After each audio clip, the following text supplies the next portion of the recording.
अस्सलाम वालेकुम, hello and welcome to sports room. मैं हूं आपका मेज़बान नजीबुल हसनैन। नाजरीन, पाकिस्तान टीम का अनाउंसमेंट होना है इंग्लैंड सीरीज़ और वर्ल्ड कप T20 के लिए, और एक्सपेक्टेड है कि कल टीम की अनाउंसमेंट हो जाएगी। रिजवान और शादाब को होम सीरीज़ के लिए आराम दिए जाने की बात है। सेलेक्टर्स जो है वो इस वक्त पाकिस्तान टीम की एशिया कप की परफॉर्मेंस का जायज़ा भी लेंगे। इस हवाले से हम बात करेंगे। हमारे साथ DSNG पे होंगे कामरान अकमल, और स्टूडियो में हमारे साथ मौजूद हैं our sports correspondent Shahid Hashmi साहब। शाहिद साहब अस्सलाम वालेकुम, वेलकम टू द शो। सबसे पहले सिलेक्शन पे बात हो रही है। शाहिद साहब हमारे साथ मौजूद हैं। शाहिद साहब, वेलकम बैक। आप एशिया कप कवर करके वापस आए। उम्मीद थी कप आप लेकर आते अपने साथ, लेकिन ऐसा ना हुआ। डिजर्विंग टीम जीती, इसमें तो कोई दो राय नहीं है। अब सबसे पहले शुरुआत करते, फिर हम एशिया कप का भी जायज़ा लेंगे। तब्दीलियां अब इस वक्त आप क्या एक्सपेक्ट कर रहे हैं इस टीम में, क्योंकि हमें जल्दी जल्दी से चेंजेस करने हैं और जो भी हमारा कॉम्बिनेशन है उसको आजमाना है ताकि हम वर्ल्ड कप के लिए जा सकें। देखिए, हर वर्ल्ड कप से पहले यही होता है पाकिस्तान का, आगे पीछे चेंज, बेंच स्ट्रेंथ चेक कर लें, पुराने खिलाड़ी ले आएँ, नए को आजमा लें। तो ये भी वही हो रहा है। और अब हमारी चूंकि मिडिल ऑर्डर पे बड़ी तनकीद भी हुई है और जाहिर है सवालिया निशान भी है मिडिल ऑर्डर के ऊपर, तो अब हमें कुछ नए लड़कों को चेक करने का एक मौका मिल रहा है। 7 T20 ये मैचेस हैं, कम से कम 4 मैच होंगे उस ट्राई सीरीज़ के, जो हम न्यूजीलैंड बांग्लादेश के साथ खेलेंगे। 5 भी हो सकते हैं अगर पाकिस्तान की टीम फाइनल में पहुंच गई, इम्कान यही है कि पहुंचेगी। तो 7 और 5 12 मैच हैं। आप 12 मैचों में अपनी बेंच स्ट्रेंथ चेक कर लें, ट्राई कर लें, और स्पेशली इन 7 मैचों में कर लें। आपने 2-1 मौके खोए। हैदर अली को आप आजमा लेते श्रीलंका के उस मैच में, जो डेड मैच था फाइनल से पहले, लेकिन आपने उसे नहीं आजमाया।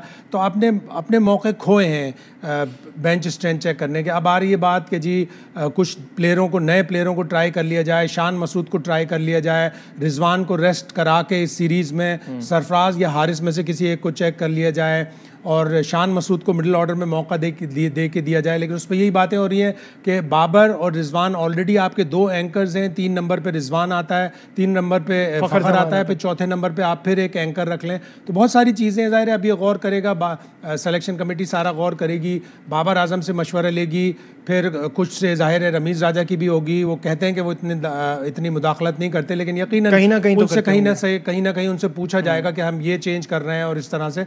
तो ठीक भी है, होना भी चाहिए कि एक इनपुट लेनी चाहिए। ज़ाहिर है फॉर्मर कैप्टन भी रहे हैं, पाकिस्तान का बड़ा नाम है, तो ठीक है उनसे भी पूछ लिया जाए। लेकिन आपके पास अब टाइम कम है, आपको ये सारी चीज़ें जल्दी करके और एक तरफ हो जाना चाहिए। अगर आपने पीछे जाना है तो फिर वो बात बिल्कुल गलत हो जाती है कि आप पीछे जाके पुराने प्लेयरों को दोबारा लेके आएँ। ठीक है, कामरान अकमल भी हमारे साथ हैं, उनको भी डिस्कशन में शरीक। और कामरान, मुझे सबसे पहले ये बताइएगा कि हम फाइनल नहीं जीत पाए, ऑब्वियसली बड़ा अफसोस है इसका, लेकिन गलतियां आपके ख्याल में कहाँ हुई और किस माइंडसेट के साथ टीम खेल रही है? जी देखें, माइंडसेट तो सबको पता है क्या डिमांड करता है T20 में, प्लानिंग कैसी होगी और अप्रोच किस अप्रोच के साथ खेलेंगे, फर्स्ट 6 ओवर्स कैसे हम लोगों ने खेलने, अगर बैटिंग है, बॉलिंग है तो फर्स्ट 6 ओवर्स हम लोगों ने कैसे करनी है। और आप देखें अभी आपकी बॉलिंग ने बड़ा ज़बरदस्त डिलीवर किया विदाउट शाहीन शाह अफरीदी, तो उम्मीद नहीं थी, लेकिन आपको एक बॉलिंग नज़र आई है जैसे नसीम ने, हुसनैन ने, हारिस रऊफ ने की, या फिर स्पिनर्स आपके बड़े ज़बरदस्त है। एक आधा ऑलराउंडर और बीच में आ जाएगा, एक फास्ट बॉलिंग ऑलराउंडर आ जाएगा और बहुत ही अच्छा हो जाएगा। और मॉडर्न डे की क्रिकेट के हिसाब से खेलना, नहीं तो फिर हम लोग को बड़ी प्रॉब्लम होगी।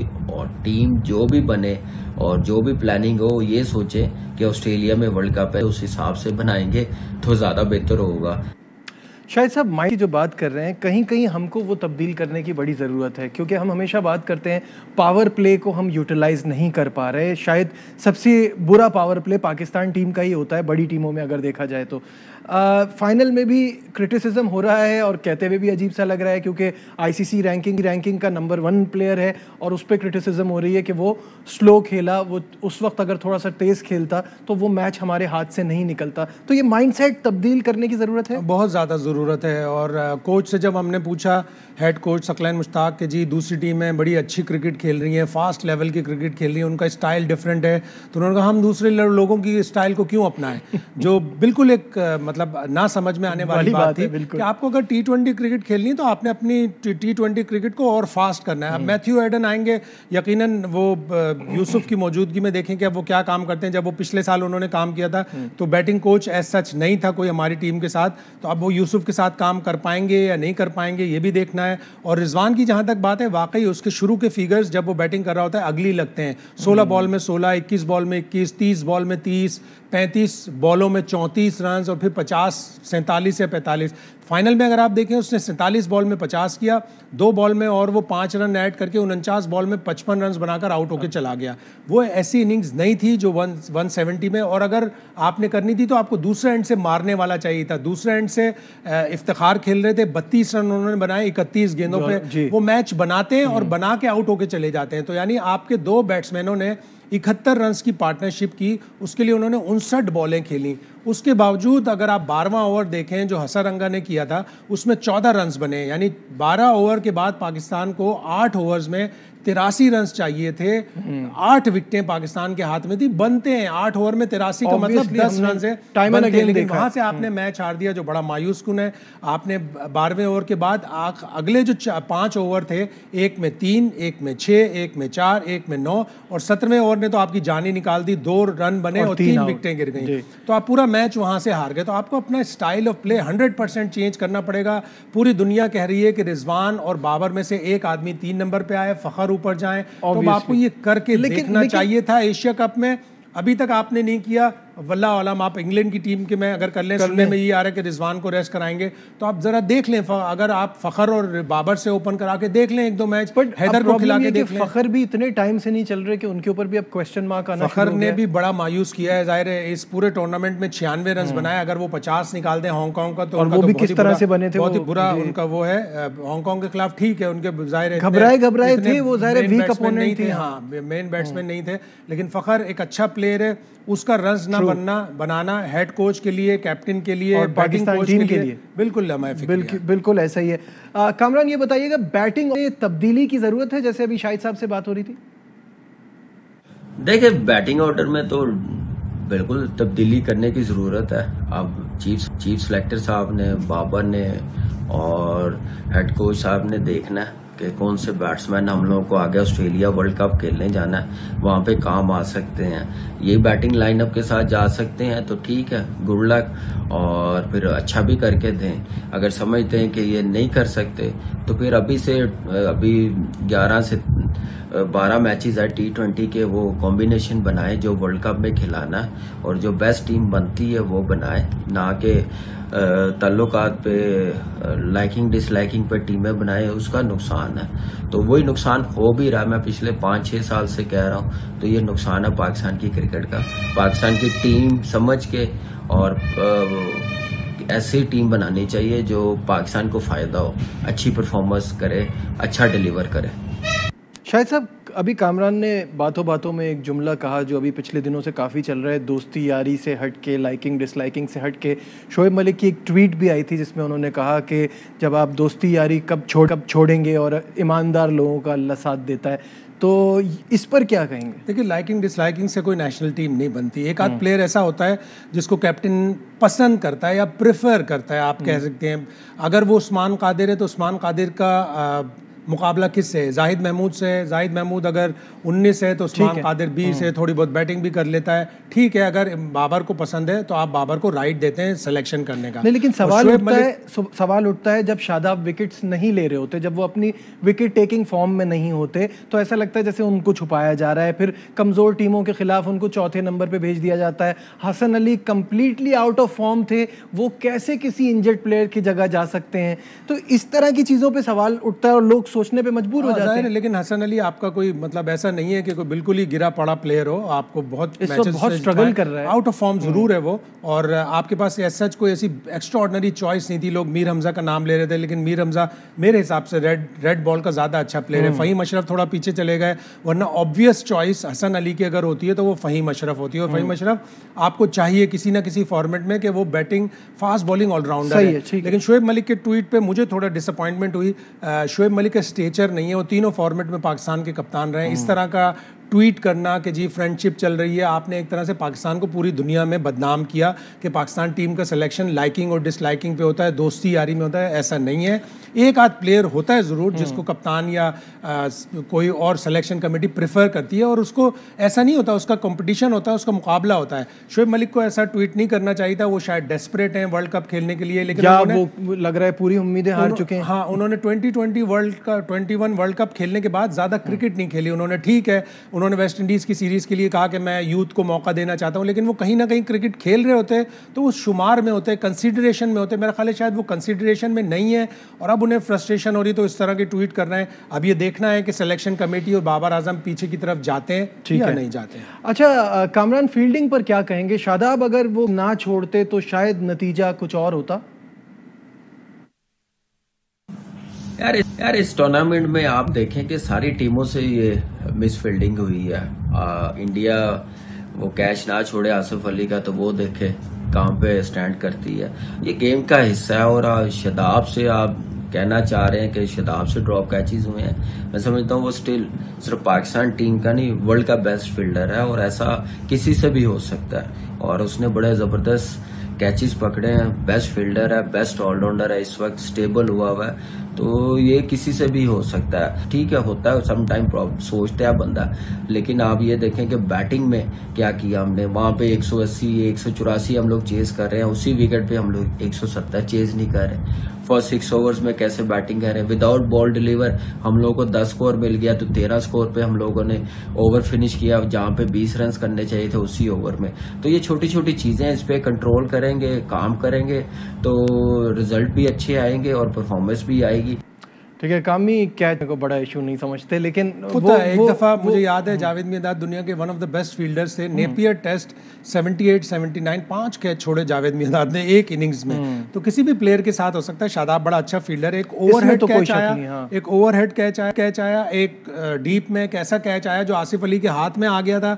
अगर वहां इशारा, क्योंकि शोर बहुत था, इशारा अगर कर देते आसिफ कि मैं कैच पकड़ रहा हूं, तो वो लग के और वो छक्का भी हो गया। तो अच्छा फील्डर है, ऐसा किसी के भी साथ हो सकता है। लेकिन बेसिकली पाकिस्तान 2 जगहों पे मैच हारा।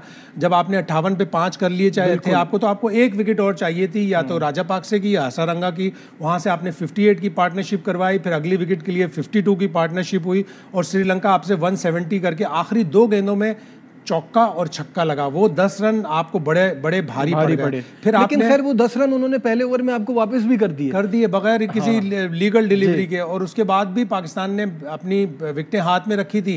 लेकिन हमने इतना ज्यादा सर पे चढ़ा लिया, जैसे अभी मैं कह रहा था कि 12 ओवर के बाद पाकिस्तान को 8 ओवर में 83 रन चाहिए थे और 8 विकेटें बाकी थी। लेकिन किस तरह से 13वां ओवर खेला है कि पहली बॉल डॉट रिजवान ने खेली, दूसरी बॉल पे दुग्गी, तीसरी बॉल पे सिंगल, और अगली तीनों बॉल इफ्तिखार ने डॉट खेल दी। यार वो कोई शेन वॉर्न का बच्चा है, कौन है वो महीश थीक्षाना जिसकी आपने मतलब 4 बॉलें डॉट खेल दी, और 13वें ओवर जैसे अगर आप उस पर सिंगल डबल निकाल के करते। इफ्तिखार का यही खामी है, वो अच्छा खासा प्लेयर है, लेकिन वो मैच बनाता है, रन्स बिल्कुल करीब ले आता है, लेकिन उसके बाद ऐसे आउट होता है कि आप उसको गुस्सा कर रहे होते हैं कि उसने किस तरह की इनिंग खेली। हालांकि उसकी इनिंग इतनी बुरी नहीं होती, लेकिन एंड में जब उसके आप फिगर्स देखते हैं, 31 गेंदों में 32, मैच बिल्कुल आखिरी कोने पे लाके हरवा दिया, तो फिर आप उसको क्रिटिसाइज। ठीक है, डिस्कशन जारी है, छोटा सा ब्रेक, हमारे साथ रहिए।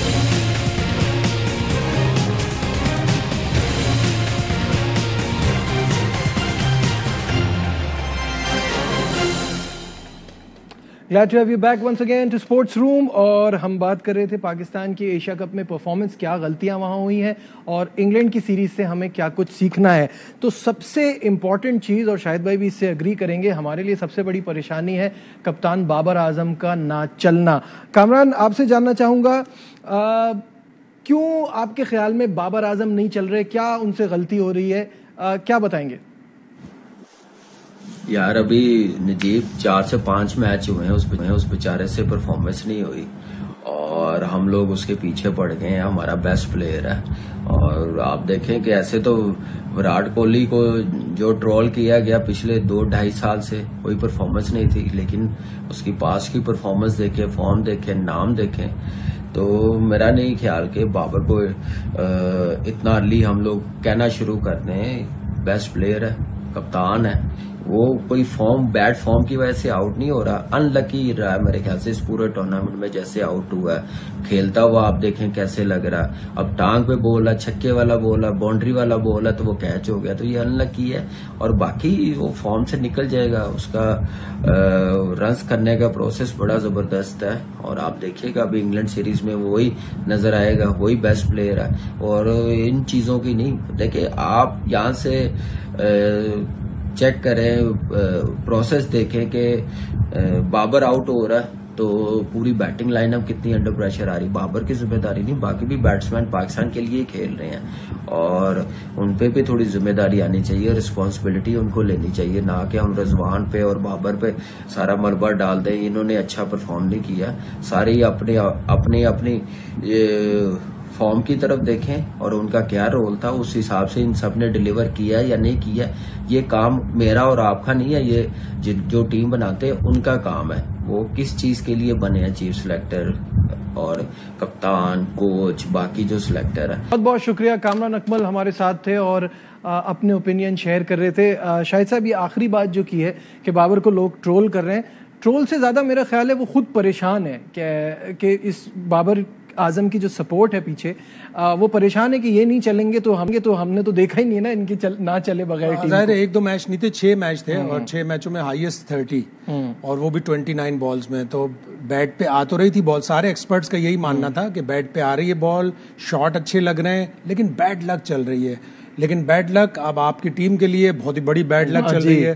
तो अब ये इंग्लैंड की सीरीज है, होपफुली बाबर वापस आएंगे, अपने रन्स बनाएंगे। थोड़ा सा अब उन्हें और रिजवान को देखना पड़ेगा, तेज भी खेलना पड़ेगा, इसलिए कि आप कम रन्स बना के अपनी बॉलिंग पे जीतते आए। नसीम शाह ने अच्छी बॉलिंग की, हारिस रऊफ बहुत एक्स्ट्राऑर्डिनरी इस पूरे टूर्नामेंट में रहे, बड़ी अच्छी उन्होंने बॉलिंग की। शाहीन इंशाल्लाह फिट होके आ जाएंगे तो आपका बॉलिंग अटैक बहुत अच्छा है, लेकिन उसके बावजूद आपने स्कोर ज्यादा करना होगा। ऑस्ट्रेलिया में ग्राउंड बड़े बड़े हैं, लंबे लंबे हैं, आपको छक्के मारने के लिए बड़ी एफर्ट करनी पड़ेगी। तो आपको डबल पे जाना पड़ेगा, 3 रन पे, सिंगल पे, स्ट्राइक रोटेट करनी पड़ेगी। ये सारे फैक्टर्स हैं जो हेड कोच को भी देखने चाहिए और फिर बाबर को खुद भी देखने चाहिए। 58 for 5 से आप क्रेडिट देंगे श्रीलंका को कि 170 पे गए, लेकिन discredit to Pakistan as well कि आपने 6ठी विकेट क्यों नहीं ली। बिल्कुल ऐसा ही है। अच्छा, मुझे जो अब इसको वाइंड अप करते हुए और इंग्लैंड की सीरीज के हवाले से बढ़ने से पहले सिर्फ रमीज राजा के उस स्टेटमेंट पे जाऊंगा कि आप तो हिंदुस्तान से हैं, आपकी आवाम तो खुश हो रही होगी।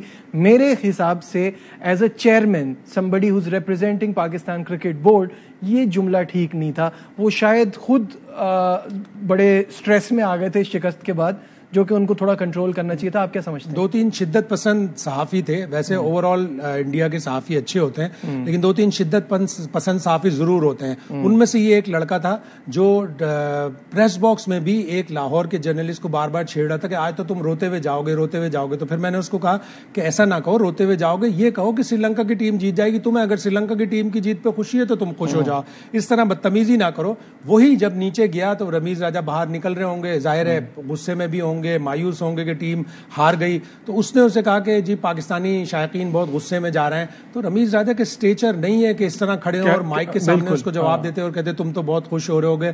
सौरव गंगुली से जो बीसीसीआई के प्रेसिडेंट हैं, जर्नलिस्ट ने पूरी कोशिश कर ली, दादा एक सवाल उन्होंने उधर मुंह कर लिया, दादा एक जवाब उन्होंने उधर मुंह कर लिया, उन्होंने जवाब नहीं दिया और सुकून से निकल गए। इंडिया की टीम के ऊपर बहुत सवाल हो सकते थे कि वो फाइनल में नहीं पहुंची, प्रोवोक भी हो सकते थे गंगुली, लेकिन रमीज राजा का ऐसे स्टेचर नहीं है, डिसअपॉइंटमेंट हुई, उन्हें ऐसा नहीं करना चाहिए। अच्छा शाहिद साहब, एक आखिरी सवाल, टीम जो इंग्लैंड की खेल रही है उस पर बहुत सारे लोग कह रहे हैं कि ये वो फुल स्ट्रेंथ नहीं है, but this seems like a very good side. उनके T20 के स्पेशलिस्ट हैं और अपनी बेंच स्ट्रेंथ चेक कर रहे हैं। बेन स्टोक्स को रेस्ट उन्होंने दिया, क्रिस जॉर्डन को फिंगर इंजरी है, लियाम लिविंगस्टोन को भी इंजरी है, तो वो ये 3 प्लेयर हैं जो उनके T20 वर्ल्ड कप के, और एलेक्स हेल्स ये 4 प्लेयर नहीं आए, लेकिन इनकी पूरी टीम है। 19 के स्क्वाड में 9 फास्ट बॉलर हैं जो एक से एक अच्छा है। Reece Topley left arm fast bowler 6 feet 2 inches है।